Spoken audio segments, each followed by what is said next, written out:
When a starving widow's dog dragged her to a dried riverbed in Wyoming Territory, she thought he'd found old wood for burning.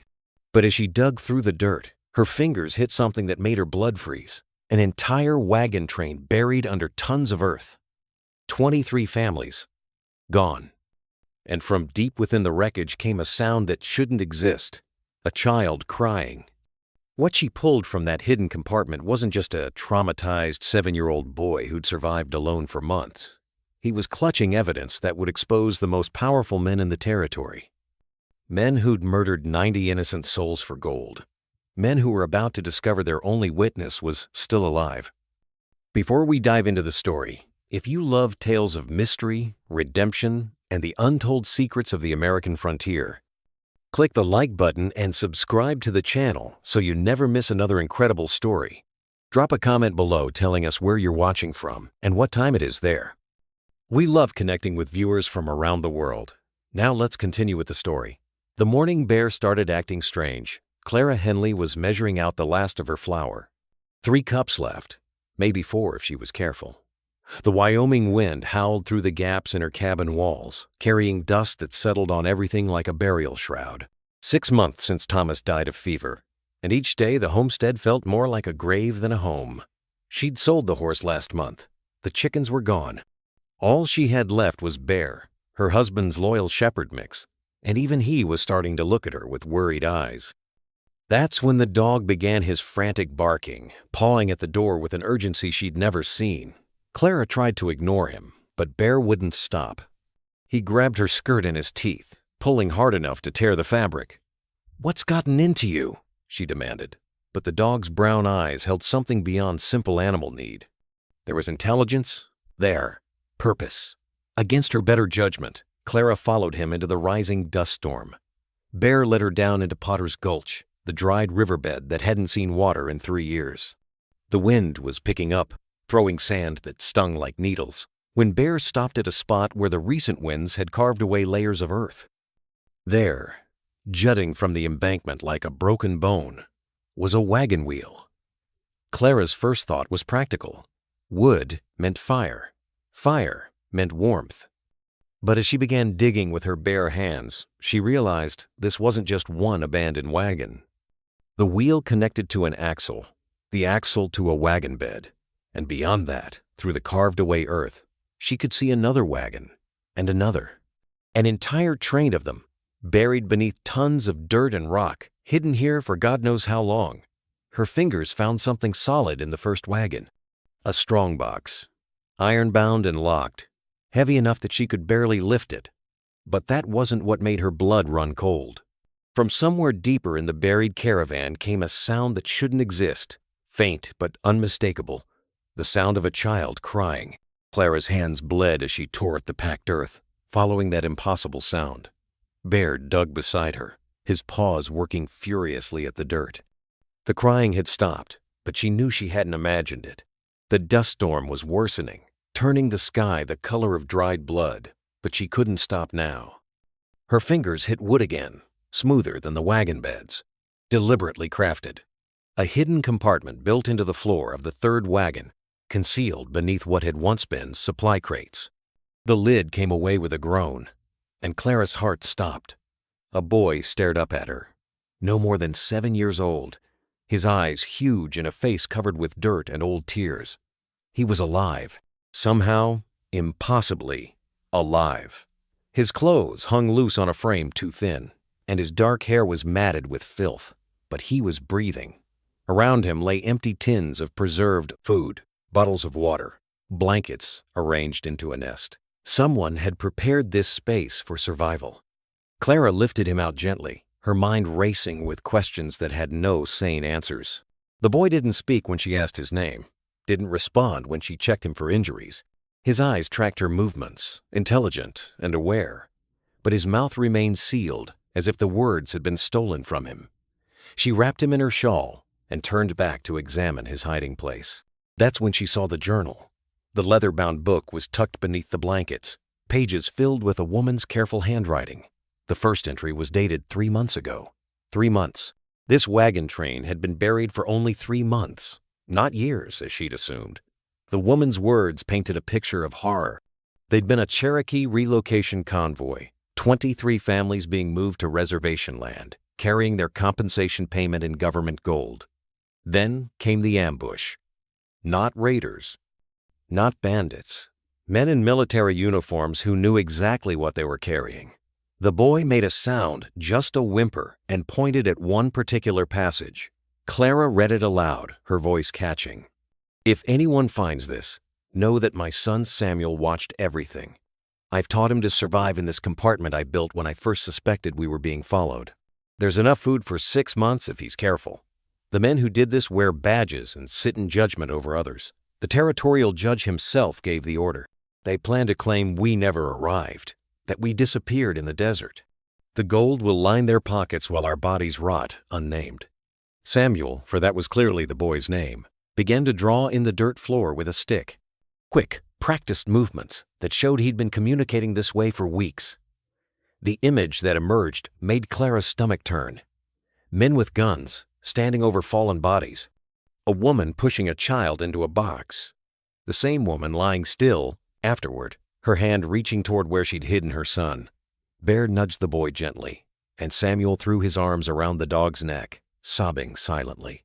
The dog licked his face, tail wagging as if greeting an old friend. Clara suddenly understood. Bear had been here before, probably with Thomas when he was hunting. The dog had remembered the scent, remembered something was wrong. She gathered Samuel into her arms, feeling his bird-like bones through the thin fabric.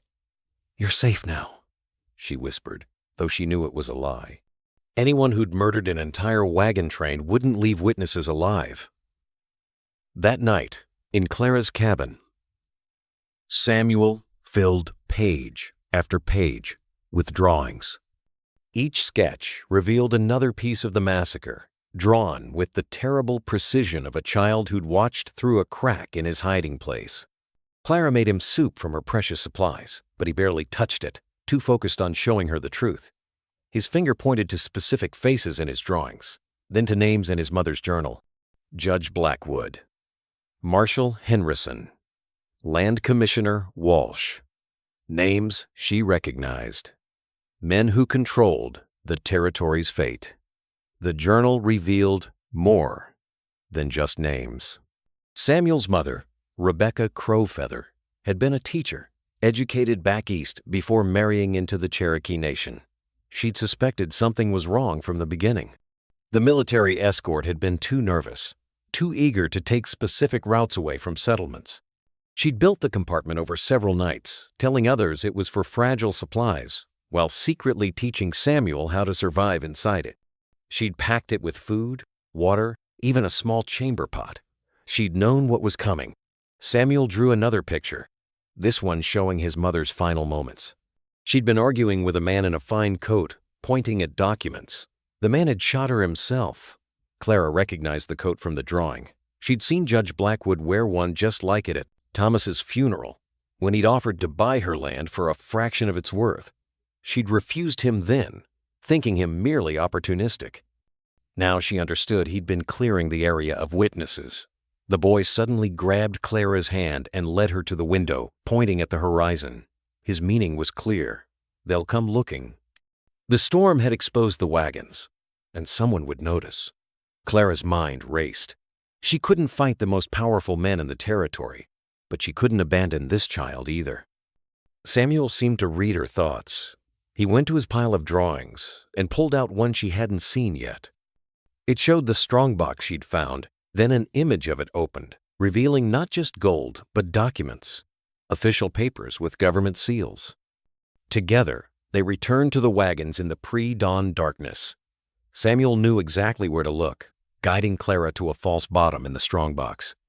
Inside lay contracts, treaties, and most damning of all, telegrams between Washington officials and Judge Blackwood discussing the Cherokee problem and how to redirect their compensation gold. The conspiracy went higher than Clara had imagined.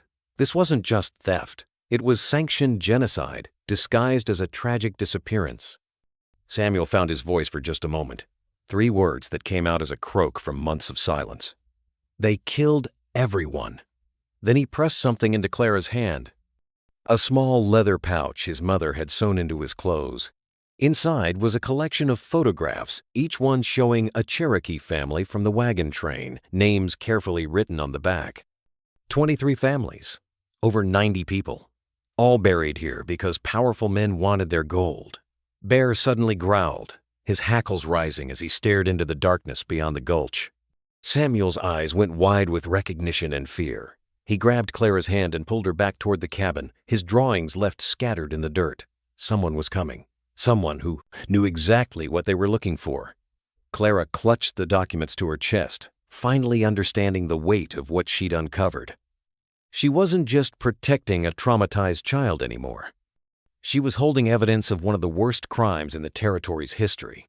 The stranger rode in at noon, his horse laboring under the desert Sunday. Clara watched from her window as he dismounted, a tall man with clothes too fine for a drifter but too weathered for a townsman. He moved with the careful precision of someone who'd learned to survive by reading danger in every shadow. When he knocked, his voice carried a practiced warmth that didn't reach his eyes. "Name's Josiah Mills, ma'am. Wonder if I might trouble you for some water. Been riding hard from Laramie." Clara kept her rifle visible as she opened the door. Samuel was hidden in the root cellar with Bear, under strict instructions to stay silent no matter what he heard. The man's pale eyes swept her cabin in one glance, noting everything, dismissing nothing. "That's a long ride, Mr. Mills. Not many folks come through Potter's Gulch. Nothing here but dust and dead dreams." She filled a canteen from her barrel, watching his hands. They bore the calluses of a gunfighter, not a traveler. "Funny thing about dust," Josiah said, accepting the water. "Recent storms have been uncovering all sorts of interesting things. Heard tell from a passing Apache that the landscape's changed considerably around these parts. Dried riverbeds showing what they've been hiding." His tone was casual, but Clara caught the sharp interest beneath. He knew about the wagons. The question was how, and more importantly, why he'd come alone. That night, Clara lay awake listening. Sure enough, near midnight, she heard footsteps outside. Through a crack in the shutters, she watched Josiah searching her property with a covered lantern, examining the ground for tracks. He spent particular time near the path to Potter's Gulch, kneeling to study the disturbed earth where she and Samuel had walked. Bear, still in the cellar with the boy, growled low enough that Clara felt it through the floorboards. The dog knew this man's scent, she realized. Knew it and hated it. The next morning, Josiah appeared at her door again, this time with a proposal. "Mrs. Henley, I'll be plain with you. I'm looking for something specific in these parts. A geological survey team went missing months back, and I've been hired to find them. There's a reward for any information. Substantial enough to keep a widow comfortable for years." His lie was smooth, but Clara had read Rebecca Crowfeather's journal. No survey team. Just Cherokee families with their children, their elders, their hopes for a new beginning. "Can't help you, Mr. Mills," Clara said steadily. "Nothing out here but what you see. My late husband's grave and a failing homestead." Josiah's expression didn't change, but something shifted in his eyes. "Perhaps I could look around myself? Sometimes fresh eyes spot things residents miss." The threat was polite but unmistakable. Clara gripped her rifle tighter. "This is private property, Mr. Mills. I'll ask you to respect that." He touched his hat brim, a gesture that might have been courtesy or mockery. "Of course, ma'am. Though I should mention Judge Blackwood himself has taken an interest in this matter.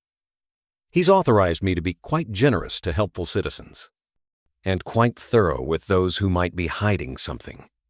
There it was, the judge's name, dropped like a loaded gun on the table between them. That night, Clara made a decision. She couldn't run, not with Samuel still weak and traumatized, but she could misdirect. She took some of the gold from the strongbox and buried it shallow near the well, leaving obvious signs of disturbance. Samuel's pencil moved across the paper with violent strokes when Clara showed him the sketch she'd made of Josiah. The boy's reaction was immediate and terrifying. He drew the porcelain Shadden, same face but younger, standing among the killers at the wagon train. Then he drew something else. Josiah holding back two other men from searching the wagon where Samuel hid. The man had been there, had participated, but he'd also been the reason Samuel survived. The child's eyes held a question Clara couldn't answer. Why would a killer save him? The answer came that evening when Clara found Josiah collapsed near the well, coughing blood into a handkerchief. The disease was obvious in the rattle of his lungs, the gray tinge to his skin. Consumption, probably advanced. Against her better judgment, she helped him to the porch, gave him water. "You know what I'm looking for?" he wheezed between coughs. "The boys' drawings you've been burning in your stove? I can smell the paper ash. You found them." "Found who?" Clara kept her voice steady, but her hand stayed near her rifle. Josiah laughed, a bitter sound that triggered another coughing fit. "Don't play games, Mrs. Henley. I've got maybe 3 months left if I'm lucky. I came here to finish something before I meet my maker. The boy, Samuel. I know he's alive because I'm the one who made sure of it. Stopped Henderson from checking that wagon thoroughly. Told them it was empty." The confession hung between them like a blade. Clara studied his face, searching for deception, finding only exhaustion. "Why?" she asked finally. "Why save him then hunt him now?" Josiah wiped blood from his lips. "Not hunting him, protecting him. Judge Blackwood got word about the storms, the exposure. He's sending men, real killers this time. I came ahead to find the boy first, get him somewhere safe. It's the only thing I can do that might matter when I stand before God." Samuel emerged from the cabin then, had been listening through the door. He walked straight to Josiah, stared at him with those haunted eyes, then did something unexpected. He spoke. "You argued with them. Told them children weren't part of the deal." His voice was rough, barely a whisper, but the words were clear. Josiah's eyes filled with tears. "I did, for all the good it did. Your mother stood proud even at the end, boy. Told Blackwood he'd hang for what he was doing. She was right, if there's any justice left in this world." "There isn't," Clara said flatly. "Not for people like us. The judge owns the law here." Josiah pulled out a leather wallet, extracted a folded paper. "Maybe not here, but there's a federal marshal in Denver who's been asking questions. James Morrison. Lost his own family to raiders. Has no love for men who hurt children. I was planning to take the boy to him, but I don't think I'll make the journey." He had another coughing fit, worse this time. "They'll be here by tomorrow night. Blackwood's sending 4 men, the Garrett brothers, Tom Henderson, and a Pinkerton named Cole." Samuel walked to his hidden stash of drawings and pulled out ones Clara hadn't seen. They showed the location of more evidence hidden in the wagons. His mother had documented everything, hidden caches throughout the train. "She knew," Samuel said quietly. "Knew someone would come looking for truth." Josiah managed a grim smile. "Your mother was smarter than all of us, boy. Question is, are we smart enough to use what she left?" Clara made her decision. "You want redemption, Mr. Mills? Then help us get this evidence to Denver. Die trying to do something right instead of just dying." Josiah nodded slowly. "They'll come at night, try to make it look like raiders. We'll need to be ready." He looked at Samuel. "I'm sorry, boy. Sorry for all of it. I can't undo what was done, but maybe I can help undo them." They worked through the night like grave robbers in reverse, pulling truth from the earth instead of burying it. Samuel led them to each hidden cache his mother had prepared, his small hands knowing exactly where to search. Behind a wagon's false panel, they found a ledger listing every Cherokee family's portion of the compensation gold. $23,000 per family, payment for lands worth 10 times that amount. Inside a hollowed wagon spoke, Rebecca Crowfeather had hidden telegrams between Washington bureaucrats discussing how to make the Cherokee disappear quietly. Josiah could barely stand, but insisted on helping, his guilt driving him past his body's limits. Each family had their portion separated, he explained between labored breaths. Blackwood wanted it that way, easier to divide among his conspirators.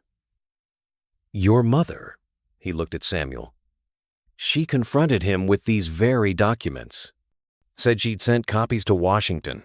She was bluffing, but Blackwood couldn't risk it. That's when he gave the order." Samuel spoke again. his voice growing stronger with each word. "Mama said the truth would grow from our bones like spring flowers. Said someone good would find us." He pulled out a small wooden box from beneath what had been his family's wagon seat. Inside were dozens of small leather pouches, each bearing a family name in Cherokee and English. She made me memorize them all. The Lightfoot family had 3 children. The Bearclaws were expecting their 4th. Elder Joseph Standing Oak was 93, had survived the Trail of Tears, only to die here. Clara felt tears on her cheeks as Samuel recited each family's story, his child's voice carrying the weight of an entire people's loss. These weren't just names to him. They were the faces he'd seen every day of his journey, the voices that had sung him to sleep, the hands that had shared food when supplies ran low. Josiah wrote down every word, his pen shaking but determined. "Evidence is one thing," he said, "but testimony from a survivor, that's what will hang Blackwood." They loaded everything into Clara's wagon, the one she'd planned to sell for food money. The gold alone was worth more than Clara had seen in her lifetime, but it felt like carrying coffins. Each pouch bore the hopes of families who'd trusted the government's promise of safe passage. Samuel held his own family's portion, running his fingers over his mother's careful stitching. She said if we made it to the new lands, we'd build a school, teach Cherokee and English both. "We'll build it," Clara promised, surprising herself with the certainty in her voice. "When this is over, we'll build your mother's school." Samuel looked at her with those old child eyes. "You don't even know me." Clara pulled him close. "I know you're brave. I know you survived the impossible. I know you're carrying truth that needs to be heard." "That's enough," Josiah interrupted their moment with a harsh whisper. "Riders coming. 3, maybe 4, moving fast." Through the window they could see dust clouds in the distance, still miles off but closing. "That's not Blackwood's men," Josiah said, puzzled. "Wrong direction." Samuel ran to the window, then broke into the first smile Clara had seen from him. "Grandmother," he breathed, pointing at a specific dust pattern. "She makes her horse walk sideways when she's being careful. Taught me to recognize it." The lead rider was indeed an elderly Cherokee woman, her silver hair braided traditionally, her back straight despite her years. Behind her rode 2 younger Cherokee men, rifles visible. The woman dismounted with surprising agility, her eyes going straight to Samuel. "Little Crow," she said in English, then continued in Cherokee. Mary Snow had barely finished her reunion with Samuel when bears growling announced the arrival of Blackwood's men. They came at dusk, 4 riders spreading out to surround the homestead like wolves circling wounded prey. Clara recognized Tom Henderson from town, his marshal's badge catching the dying light. The Garrett brothers flanked him, both known for their cruelty. The 4th man, dressed in a dark suit despite the heat, had to be the Pinkerton Cole. They didn't bother with pretense or warrants. They came to kill. "Mrs. Henley," Henderson called out, his voice carrying false politeness. "We've had reports of Apache raiders in the area. Judge Blackwood sent us to check on isolated homesteads. Mind if we come in?" Through the window, Clara could see the Garrett brothers already moving toward the barn, rifles ready. They weren't here to talk. Mary Snow pushed Samuel behind her, whispering something in Cherokee to her 2 companions. The younger men slipped out the back, vanishing into the growing darkness. Josiah stepped onto the porch, his pistol visible but not drawn. "Evening, Tom. Didn't expect to see you out this way." Henderson's face showed surprise, then calculation. "Josiah, thought you were heading to California for your lungs." The lie sat between them like a coiled snake. "Changed my mind," Josiah replied. "Decided to help Mrs. Henley with some repairs. Woman alone needs protection from raiders, after all." The Pinkerton, Cole, dismounted smoothly. "Mr. Mills, I believe you have something that belongs to Judge Blackwood. Several somethings, in fact. Would be easier for everyone if you just handed them over." His hand rested on his gun, the threat clear. Clara stepped out beside Josiah, her rifle prominent. "This is my property, gentlemen. Unless you have legal papers saying otherwise, I'll ask you to leave." "Legal papers?" Cole laughed. "Mrs. Henley, you're harboring evidence from a crime scene. That makes you an accomplice." Mary Snow's voice came from inside, speaking in clear, carrying English. The only crime was murdering 93 Cherokee souls for gold. I survived your massacre, Marshal Henderson. I watched you shoot my daughter Rebecca myself. The silence that followed was electric. Henderson's face went white. They hadn't known about another survivor. Kill them all, Cole ordered, drawing his weapon. But Josiah was already moving, years of gunfighting instinct overcoming his diseased body. His first shot took Cole in the shoulder, spinning him around. Clara fired at Henderson, forcing him to dive for cover. The Garrett brothers rushed the house from different angles, but Mary Snow's companions had circled back. Rifle fire erupted from the darkness, catching the brothers in a crossfire. Samuel did something extraordinary then. As the men scattered for cover, he ran to the barn with a burning brand from the fireplace. The structure, full of dry hay Clara had been saving, went up like a torch. The sudden blaze destroyed any night advantage the attackers had, exposing their positions. In the chaos, one of the Garrett brothers tried to grab the boy. Josiah put 3 bullets in him before he could touch Samuel, then collapsed, blood pouring from wounds Clara hadn't seen him take. The surviving Garrett brothers screamed as Mary Snow's companions closed in. Henderson tried to retreat to his horse, but Bear launched himself at the marshal, 90 pounds of protective fury bringing the man down. Cole, wounded but not finished, raised his gun toward Clara. The shot that killed him came from Josiah, using his last strength to protect them. "Redemption," he whispered. Then his eyes went vacant, still open, and watching the stars. Mary Snow stood over Josiah's body, speaking words in Cherokee that sounded like both condemnation and forgiveness. "This one chose correctly at the end," she said to Clara. "His spirit might find peace." She turned to Samuel, her weathered face softening. "Your mother sent me away before the attack, told me to ride ahead, scout the trail. It was a lie to save me. I've been living in the canyon caves, watching, waiting. When the storms uncovered the wagons, I knew someone would come. The 2 Cherokee men with her were brothers, John and William Crow Dog, who'd been tracking the missing wagon train for months. They'd found Mary Snow 3 weeks ago, caring for her while she waited for a sign. "We need to move," John said, checking the horizon. "Blackwood will send more men when these don't return." Clara looked at the burning barn, at Josiah's still form, at the evidence they'd gathered. Denver. Josiah said there's a federal marshal there named Morrison. James Morrison, Mary Snow confirmed. "He wrote to the Cherokee Nation, asking about our missing people. A good man, they say. Lost his own family to violence." She pulled something from her saddlebag, a leather portfolio bearing official seals. "Tribal authorization naming me as representative for the missing families. Your government might ignore a white widow and a traumatized child, but they cannot ignore official diplomatic correspondence from the Cherokee Nation." They prepared to leave immediately, loading the evidence in gold onto the horses taken from Blackwood's dead men. Samuel insisted on helping wrap Josiah's body properly, placing the man's gun in his hands. "He remembered he was human," the boy said simply.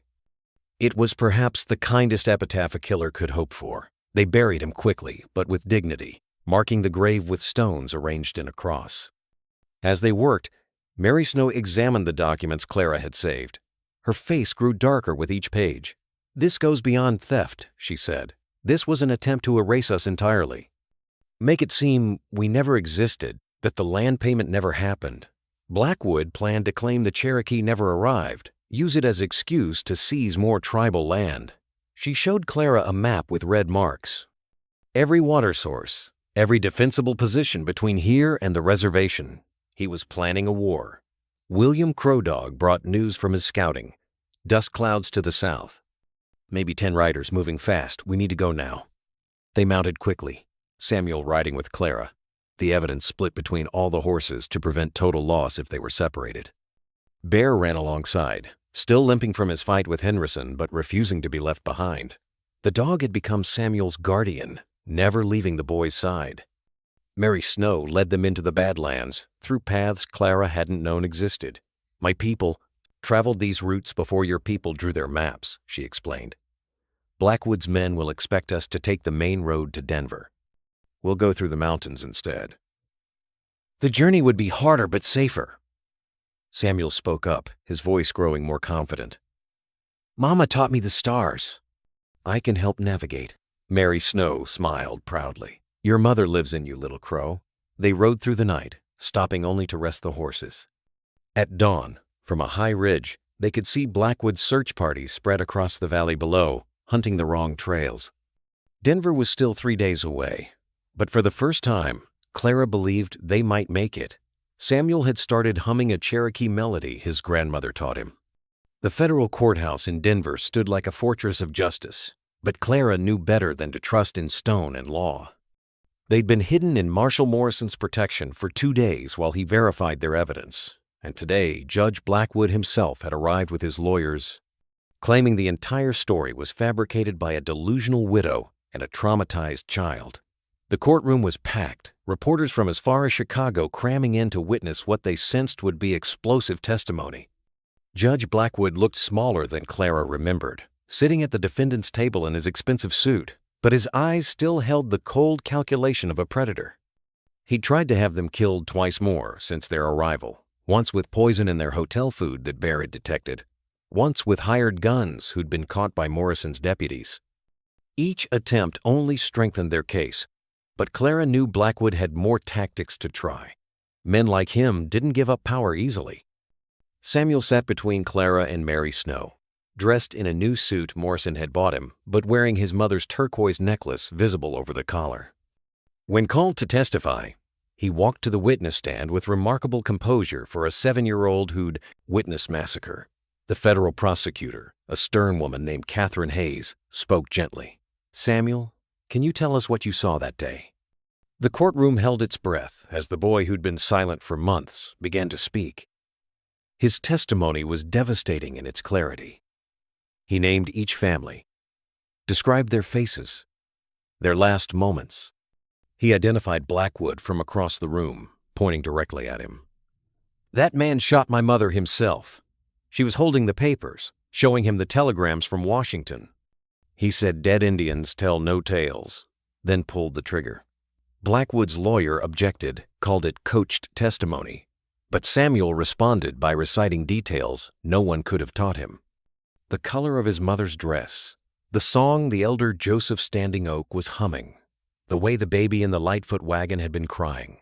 Mary Snow testified next, her dignity unshakable despite Blackwood's lawyers trying to discredit her as a confused old woman.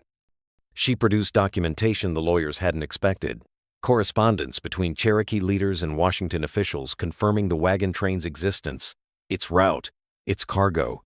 23 families trusted American promises, she said, her voice carrying through the silent courtroom. "My daughter believed in your laws, your justice. She documented everything because she believed truth would matter." Then came the moment that changed everything. William Crow Dog entered with a witness no one had expected. Tom Henrison, the marshal Clara had shot during the attack, had survived. He'd lost his left arm and would never walk properly again, but he was alive and had made a deal with Morrison for immunity in exchange for his testimony.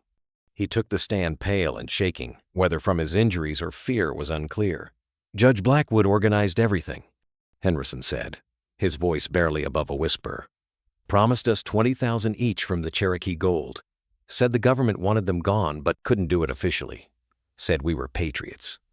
He produced his own evidence, a leather journal where he'd recorded every meeting, every payment, every order from Blackwood. The judge's face had gone gray, his lawyers frantically whispering. The courtroom erupted when Henrison identified 3 other territorial officials involved in the conspiracy. Samuel asked to speak once more. This time, he sang, a Cherokee death song his mother had taught him, his clear child's voice filling the courtroom with haunting melody. Even hardened reporters wiped their eyes. When he finished, he looked directly at Blackwood. "My mother said the truth would grow from our bones like spring flowers. You tried to bury the truth, but flowers always find the Sunday spring came early to the homestead that had once felt like Clara's grave. Where her barn had burned, they'd raised a new structure, larger and sounder, with help from Cherokee families who'd come to honor their lost relatives. The gold had been returned to the Cherokee Nation, but they'd insisted Clara keep a portion as reward for protecting Samuel and seeking justice. She'd tried to refuse until Mary Snow had said simply, "Your family now." Family shares. The adoption papers had been signed that winter, making Samuel legally Clara's son, though in her heart he'd been hers since the moment she'd pulled him from that hidden compartment. Mary Snow had moved in permanently, filling the house with Cherokee words, traditional foods, and stories that made Samuel's eyes bright with pride for his heritage. The boy spoke freely now, his voice strong and clear, teaching Clara Cherokee words while she taught him to read from her books. Judge Blackwood had been hanged 3 months after the trial, his co-conspirators sentenced to federal prison. The story had spread across the nation, sparking investigations into other missing indigenous groups, other covered crimes. Samuel's testimony had changed laws, forced reckonings. But here, on their ranch, what mattered was simpler. The boy who'd been buried alive was learning to live. The woman who'd been dying of loneliness had found purpose. The elder who'd lost everything had gained a new family. They'd built the school Rebecca Crowfeather had dreamed of, a small building near the main house where Cherokee and white children learned together. Samuel was the youngest teacher, helping with both languages, his gentle patience with struggling students remarkable for someone who'd endured such trauma. Federal investigators still came occasionally, following up on leads Samuel's testimony had revealed, but mostly they were left in peace to build their new life. Josiah's grave had become something unexpected. Cherokee families passing through stopped to leave flowers and tobacco, honoring the man who'd chosen redemption in his final hours. Samuel had insisted on adding words to his marker. He remembered his humanity when it mattered most. Clara often found the boy there, talking to the stone as if Josiah could hear, forgiving him again and again, understanding that healing required releasing hate. On this particular spring morning, Clara stood on her porch watching Samuel play with Bear in the yard, the old dog still protective but gentle with the boy who'd become his purpose. Mary Snow sat beside her, humming the same Cherokee lullaby she'd sung to her daughter decades ago. William and John Crow Dog were helping repair fence lines, having decided to stay and work the ranch that had become a symbol of survival and justice. "Your husband would be proud," Mary Snow said quietly. "You've made this place live again." Clara thought of Thomas, of how he'd always said the land would provide if treated with respect. She thought of the wagon train, buried for months until wind and determination uncovered the truth. She thought of Samuel's mother, Rebecca, who'd prepared for the worst while hoping for the best, whose foresight had saved not just her son, but brought justice for her people. Samuel ran to them, Bear loping behind, and threw his arms around Clara. "Mama," he said, the words still new enough to make her heart squeeze. "Grandmother says the flowers are ready to plant, the ones from Cherokee seeds. Can we put them by the school?" Clara pulled him close, this miraculous child who'd survived the impossible. "We'll plant them everywhere," she promised. "Let them grow wild and free, like truth, like hope, like you. If you've been touched by this story of survival, justice, and the family we choose, click the like button and subscribe to the channel for more powerful stories that reveal the forgotten chapters of history. Tomorrow, we're sharing another incredible tale that will leave you amazed at the strength of the human spirit. Until then, remember that sometimes the greatest treasures aren't gold or silver, but the truth that sets us free and the love that helps us heal.